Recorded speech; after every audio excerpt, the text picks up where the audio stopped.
Olá, tudo bem? O número de feminicídios bateu o recorde no primeiro semestre de 2022 no Brasil. Ainda era uma época da pandemia da Covid-19 em que muitas mulheres e homens trabalhavam de casa, o que explica parte deste alto número de crimes.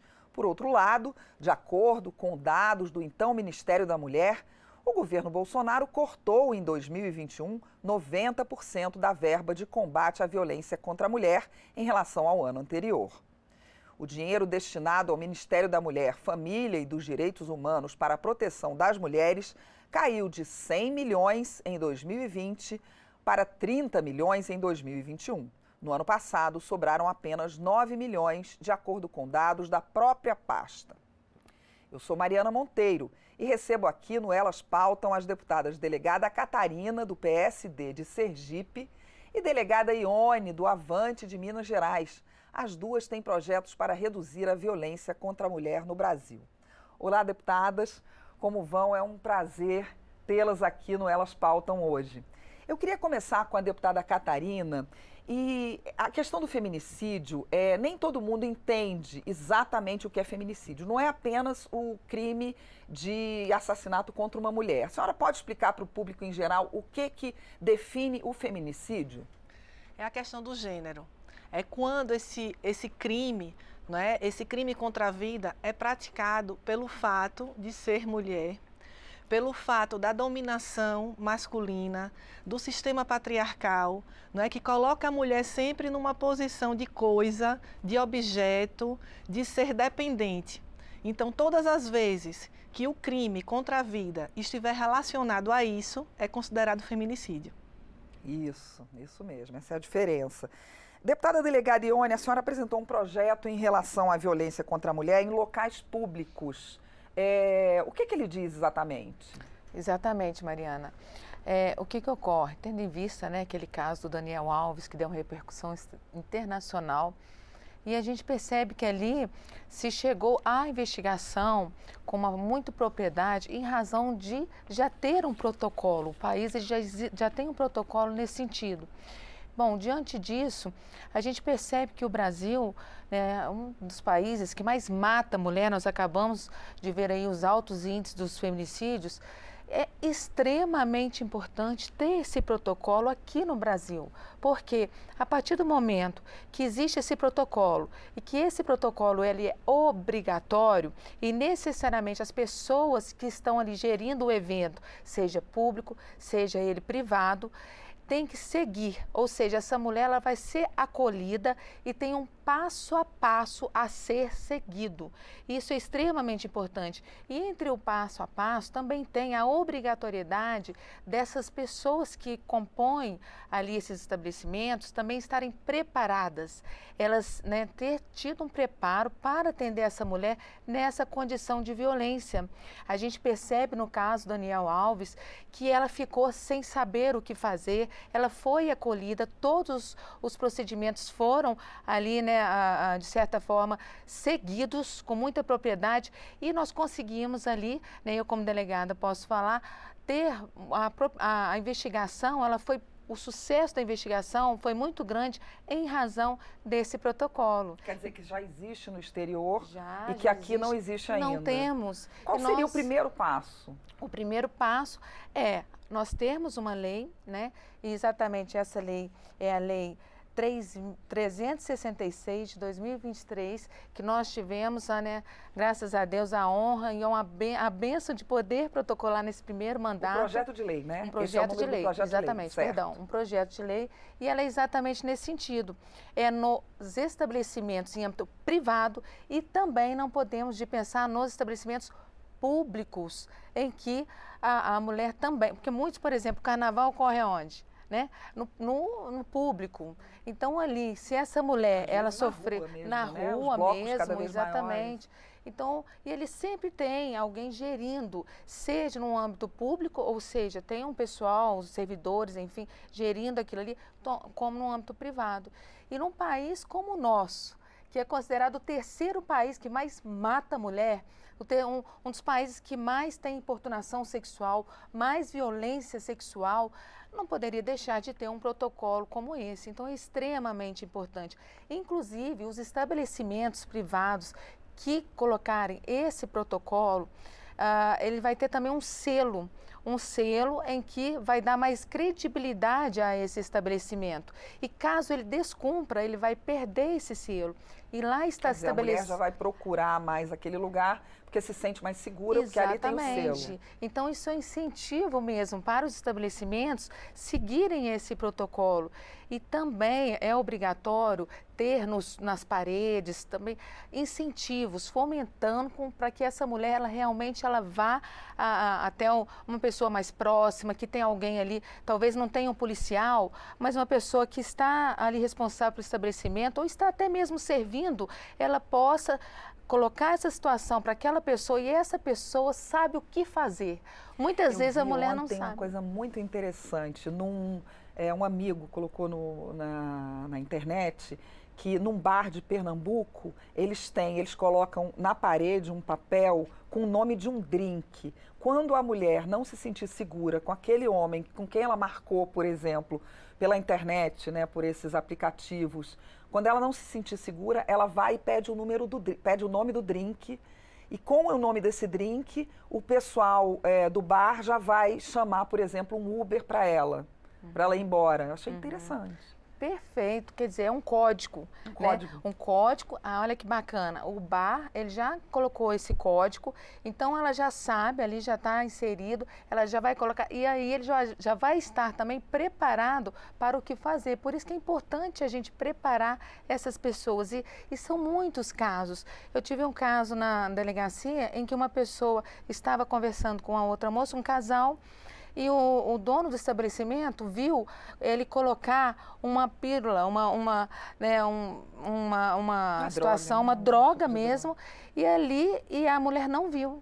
A menina da lanchonete que estava ali, ela viu aquela situação, logo em seguida ela chamou a moça lá e aí ela praticamente salvou a vida dessa mulher. Ela falou assim, não quero mais e tal, e saíram.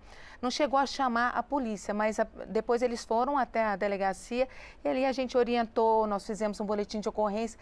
Então, essas pessoas estarem preparadas dos estabelecimentos privados, públicos, para receber, isso é primordial, porque muitas vezes a vítima ela fica com vergonha, o que eles vão pensar de mim? E é verdade, né? Muitas vezes ela é julgada, né? Naquele momento que ela procura aquela pessoa, olha, está acontecendo, aí a pessoa vira, mas será que é mesmo? E como? Porque a gente não sabe a educação, o costume daquela pessoa. Isso. Será que ela vai procurar a pessoa certa? A partir do momento que nós temos um protocolo e que as pessoas são obrigadas a se utilizar daquele protocolo e acolher essa vítima, é outra coisa. Isso. Ela vai se sentir acolhida, ajudada, né? Não, eu quero ir para frente, eu chamo a polícia. Isso. Então, é muito importante. A polícia é importante, mas antes da polícia, o acolhimento, né? Que ela talvez ela não possa chamar um policial naquele momento. Mas uma boa ideia. Exatamente. É uma ótima ideia. Vamos falar um pouquinho do projeto da deputada delegada Catarina, que a proposta dela é diferente, mas também tem um objetivo parecido. Ela cria uma linha de crédito, também tem a ver com acolhimento, com o que acontece depois, né? Que o homem foi para a cadeia ou, enfim, aconteceu alguma coisa assim. Cria uma linha de crédito para mulheres vítimas de violência doméstica. Por que isso é tão importante? Pela questão da autonomia financeira. A gente sabe, né, delegada Ione? Nós sabemos, nós que atuamos lá na ponta também, como delegadas de polícia, combatendo o crime, combatendo a violência doméstica, nós sabemos o quanto esse ciclo de violência é difícil de ser quebrado quando essa mulher, além da dependência psicológica, afetiva, existe também a dependência financeira. Porque não é só a dependência financeira, existem as duas dependências. Né? Muitas vezes a mulher é independente financeiramente, mas existe uma dependência psicológica, afetiva muito grande para que quebre aquele ciclo. Mas quando além dessa dependência, você tem a dependência financeira, a coisa se torna praticamente impossível de ser quebrada. É muito mais difícil. Então essa mulher muitas vezes, ela pede para tirar a queixa, né? A história da queixa, eu quero tirar, doutora. Quantas vezes a gente não já recebeu isso? Porque ele é o pai dos meus filhos. Volta atrás. Ele é um bom pai, ele é o provedor, eu não tenho condições de sustentar meus filhos, ele prometeu que vai mudar, e a historinha é sempre essa. E muitas vezes essa mulher, ela não volta à delegacia. Por quê? Quando ela volta é para o IML, já como vítima de um feminicídio.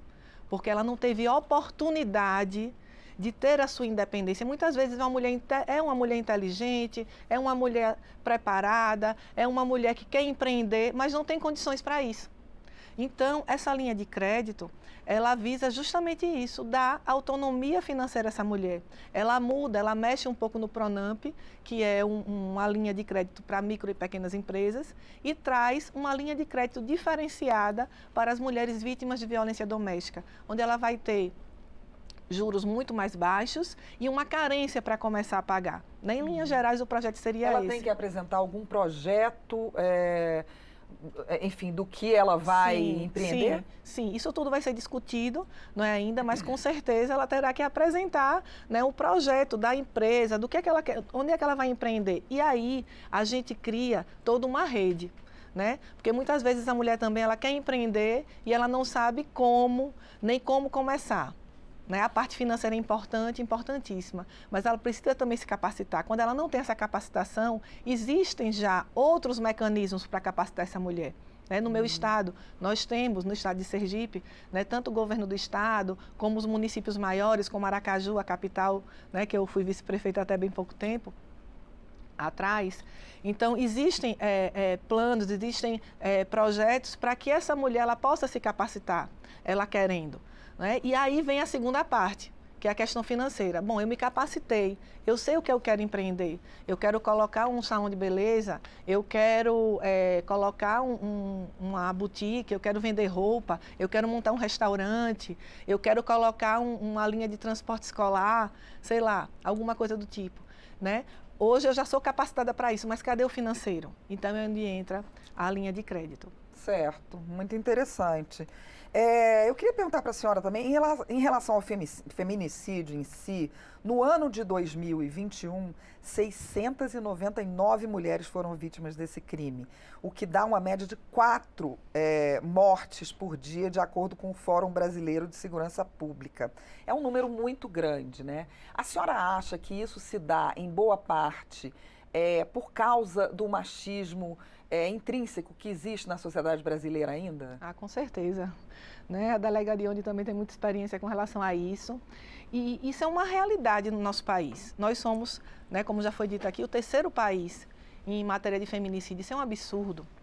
Né? Um país como o Brasil, que é tido como um país de pessoas alegres, de pessoas ordeiras, de pessoas pacatas, de pessoas amorosas, afetivas, mas onde existe ainda um machismo estrutural muito grande. Né? Nós vivemos nessa sociedade, não adianta a gente tapar os olhos para essa realidade. Então isso é preciso mudar. E essa mudança só vem através de quê? Da educação dos nossos filhos, das crianças, mostrando a questão da igualdade, que nós somos iguais, nós somos diferentes e iguais ao mesmo tempo. Nós temos direitos iguais, né? Que as mulheres elas são capazes, que elas não são objetos, que elas não são coisas. E eu acho que a gente só muda isso da base. A gente só muda isso com educação. Né? Educação familiar, educação na escola, instrução realmente, capacitação, acolhimento. São projetos como esse que a deputada delegada Ione, ela apresenta hoje, né? Que eu me somo a isso. Eu achei fantástico, porque nós precisamos realmente, como é que ninguém nunca teve essa ideia? Né? Como é que o Brasil até hoje não tem um protocolo de atendimento a essa mulher? É esse acolhimento que a gente precisa em qualquer âmbito, em qualquer local.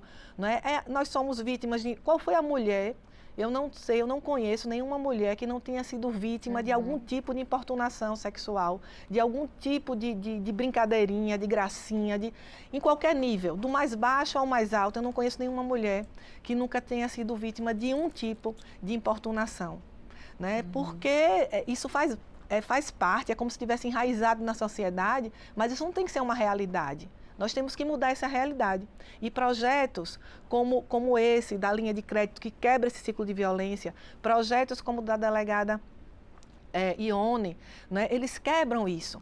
Eles mostram que todos nós somos responsáveis. O garçom que está ali naquele restaurante, ele é responsável por aquela mulher, né? Acaba com essa história de dizer, olho, né? acaba com essa história de dizer que em briga de marido e mulher ninguém mete a colher, o problema é do casal, não é meu, deixa eles se resolverem. Ah, mas a mulher estava com tal roupa, como é que ela vem também para um ambiente desse, uma boate com aquela roupa, como é que ela sai para um barzinho, como é que ela vai desse jeito, então ela queria. Ele não tem que fazer julgamento nenhum, nem o garçom, nem a garçonete, nem o dono do bar, porque as mulheres também têm isso, nós também temos que mudar isso. Nós temos que ter mais empatia umas com as outras, mais sororidade, né? Então, não existe isso, existe a capacitação. Aquelas pessoas, elas têm que estar capacitadas para acolher e não para julgar. Isso vai muito do dono do bar, né? Ou da dona do bar. Porque nesse de Pernambuco, você vê, tiveram a ideia de colocar, sem a existência de lei, mesmo sem a existência de lei, colocaram lá tiveram essa ideia, sensibilidade. Isso se chama sensibilidade. Visão, né? Visão. Quer dizer, outra cabeça. E essas cabeças que a gente quer mais presentes, né, no nosso Exatamente. A gente quer que isso, né, vire realmente, que isso vá passando, né, que isso vire exemplo. Né? São os bons exemplos que têm que ser passados. Falando dessa questão de machismo, de novo, é impressionante como os dados dizem, né, delegada Ione, que o número de feminicídios, enfim, de violência sexual e de feminicídios tem muito a ver com separação, né? Os homens não aceitam a separação das mulheres. Isso são dados. Perfeito. A delegada Catarina falou muito bem aqui dessa autonomia financeira, mas também o que ocorre? Eu tive à frente na minha cidade, de Juiz de Fora, eu fui titular da delegacia de mulheres na minha cidade. Então, eu estive à frente praticamente, assim, nem sei quantos feminicídios, infelizmente, mas é a não aceitação. A dependência financeira, extremamente importante, depois a gente pode falar um pouco, a nossa instituição cuida também disso, mas o que ocorre? O homem, ele vê aquela mulher ela como um objeto. E aí ele bebe, ele trai, ele bate, e muitas vezes ela retorna para aquele relacionamento, porque eu sempre digo, Mariana, que o casamento, a união estável não é um projeto de vida. Não é fácil essa mulher, porque muitas vezes a mulher é julgada. Puxa, mas ela gosta de apanhar. Nenhuma mulher gosta de apanhar, né, delegada? Parece, né? Então, são muitas idas e vindas. E muitas vezes as pessoas, de forma... Puxa, ela gosta de apanhar, não é possível? Não, mas é os filhos. E muitas vezes ela quer resgatar aquele projeto de vida dela. Só que chega um momento, Mariana, e eu vou te dizer uma fala de uma mulher que chegou até a delegacia e disse assim para mim, depois de 30 anos de casamento, depois de 30 anos de violência, ela disse assim, olha, eu estou aqui. Eu vim para denunciar que eu não aguento mais apanhar, eu estou morrendo aos poucos. Eu sei que ele pode me matar, porque ele fala comigo há muitos anos que se eu viesse aqui, mas eu já estou quase morta. Pelo menos eu vim fazer alguma coisa, eu tenho alguma salvação. Talvez ele não me mate, mas eu acho que ele pode me matar e ele deve fazer isso, mas eu já estou morta dentro de mim. Então aquilo me chocou muito. E o que ocorre? E o que foi feito? E aí, né, tem com inquérito, a gente instaurou um procedimento, ela estava toda lesionada. A senhora era delegada da mulher? Eu fui delegada de mulheres por muitos anos, eu tive à frente, então a gente vê muito de perto. Muitos casos, eu comecei a te contar casos aqui de feminicídios que eu estive à frente, de violência que eu estive à frente, é uma coisa assim. E aí o que a gente percebe? E chegando na questão do que você acabou de falar, o homem, ele não é que ele ama, ele não aceita perder o seu objeto. Isso e quando ele vê que a mulher tomou um posicionamento. Não quero mais, independente do que acontecer. Ele leva um susto, porque é muitas idas e vindas. Ele, não, eu vou voltar. Ela perdoa, eu sei que ela vai me perdoar por causa dos filhos, eu sei que ela vai me perdoar por causa da família. E aí, o que acontece? Ela fala, não quero mais. E quando ele observa que ela não quer mais, ele fica louco. Ele prefere matar, olha só, matar a sua mulher, mãe dos seus filhos, a perdê-la, talvez, para outra pessoa. E mais ainda, eu tive à frente de vários feminicídios em que ela terminou, tomou a decisão, e depois que ela tomou aquela decisão, ela teve outro namorado, acabou. Acabou. Eu tive um caso em que uma menina de 23 anos namorava o seu agressor desde os 17 anos, depois fez 18, e agredindo até que chegou um momento que ela parou. E ela falou, não quero mais. Ela tinha 22 boletins de ocorrência no decorrer das agressões dela. Ela chegou um belo dia e falou assim, não quero mais. Ele não aceitou. Quando ela arrumou um namorado, no dia do aniversário do namorado dela, ele ficou sabendo que ela estava lá, ele adentrou na casa do namorado, ele deu um tiro no namorado e nela, na cabeça, morreu na hora. Isso. Nossa, lá em Juiz de Fora. Então, o que a gente percebe? O homem, ele não aceita perder. Ele não percebe que os seus filhos vão ficar órfãos de pai e de mãe, porque ela vai estar morta e ele vai estar na cadeia.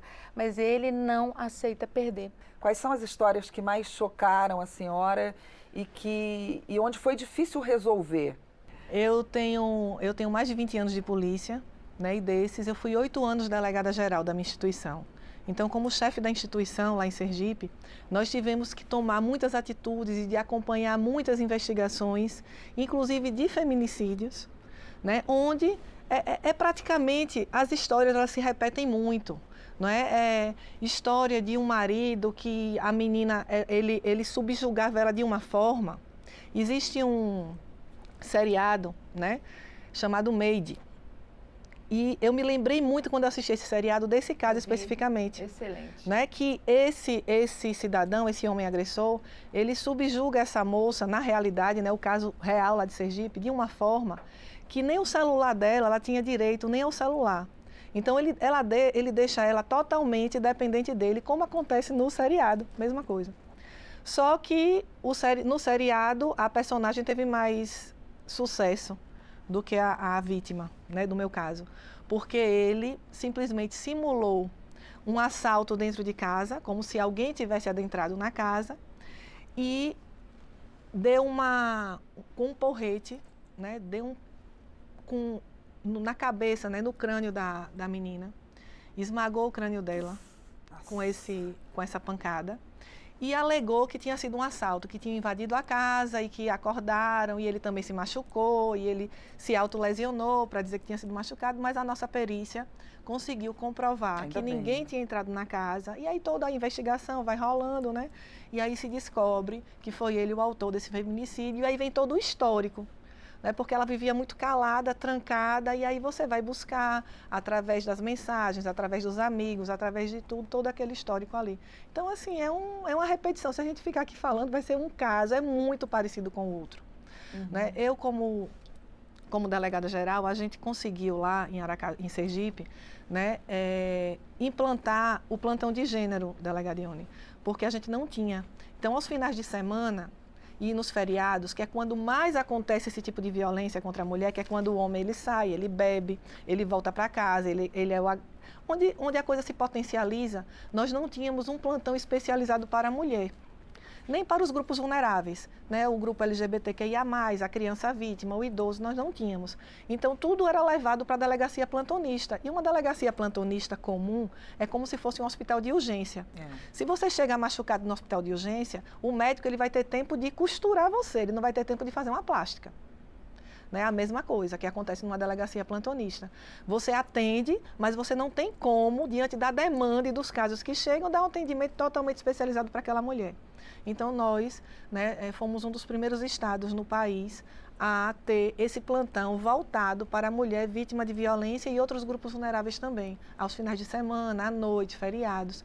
Então, isso foi muito gratificante para mim, porque a partir dali, o número de medidas protetivas de urgência pedidas nos plantões, ela mais que triplicou. Então, essa mulher, ela chegava na delegacia, ela já era atendida, ela já saía com sua medida protetiva solicitada ali, né? Já saía com todo o atendimento, a rede toda se mobilizava ali naquele momento, se mobiliza, né? Porque até hoje existe, para atender essa mulher, o que não acontecia antes. A mulher, ela chegava na delegacia, fazia o boletim de ocorrência na plantonista e tinha que voltar no dia útil seguinte para a delegacia da mulher. Muitas vezes ela não voltava mais. Então, são medidas assim que nós temos que ter a sensibilidade, temos que cobrar dos gestores, temos que cobrar do poder público, a sociedade tem que cobrar de nós, deputados federais, deputados estaduais, né, que podem realmente fazer algo por essas mulheres. Porque nós temos que ter empatia e sororidade. Hoje foi com você, amanhã pode ser comigo. Então, a sua dor tem que ser a minha. É assim que eu penso. Muito obrigada às duas deputadas, foi ótimo, acabou o nosso tempo. Eu sou Mariana Monteiro e eu recebi aqui no Elas Pautam as deputadas delegada Catarina, do PSD de Sergipe, e delegada Ione, do Avante de Minas Gerais. As duas apresentaram projetos para reduzir a violência contra a mulher no Brasil. Você pode também acompanhar o Elas Pautam pelo YouTube da TV Câmara ou por podcast da Rádio Câmara. Obrigada pela audiência. Até a próxima.